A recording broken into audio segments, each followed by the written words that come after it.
Everyone's telling you to adopt AI, but the businesses wasting money on it all made the same mistake before they started, and here's what it was. Most people ask, should my business use AI? That is entirely the wrong question. It's too broad, and it leads straight to vendor demos rather than actual decisions. The right question is narrower. Do I have one specific repetitive task I can name, and do I know how I'd measure whether AI helps it? Think about what consumes the most time right now. Is it customer queries, invoice processing, content drafting, managing meeting notes? These are where AI tools actually deliver value.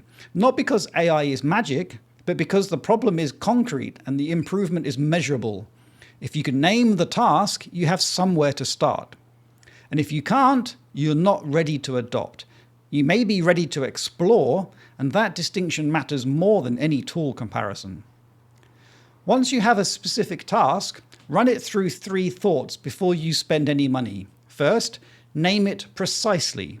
Not improve customer service, but something like respond to the 40 routine inquiries we get every week.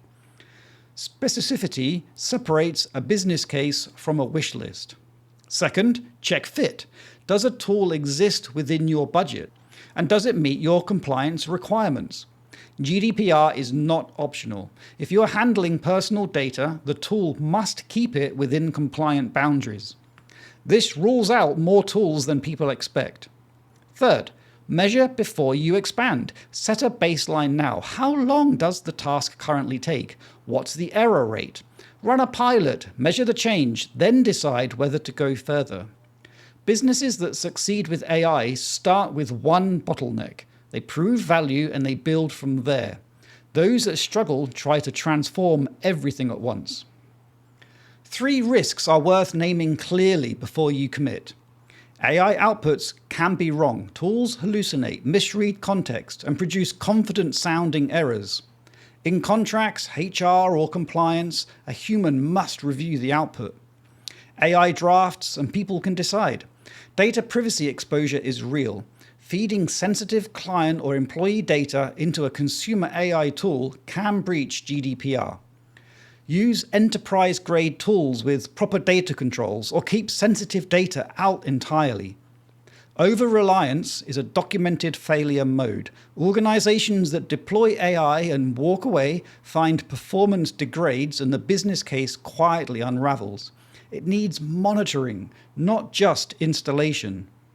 None of this doesn't mean don't adopt AI. It means adopt with guardrails and not on a vendor's timeline.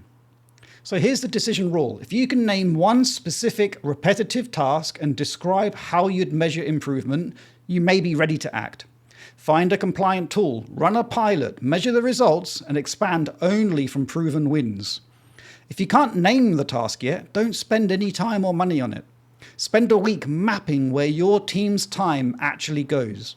The highest value time sinks in most businesses sit in customer communication, content creation, or financial administration. Start there. Businesses reporting genuine value from AI approached it as an operational problem first and a technology decision second. Those that are accumulating sunk costs started with the tool, then looked for a use case afterwards. So, don't ask whether your business should use AI. Ask whether you have one specific problem worth solving. If yes, the tools exist. If not, that's your first task. If this was of value, subscribe to the channel for one real business question answered every video. For the same clarity in writing, the website and newsletter is at 5minutebusiness.com.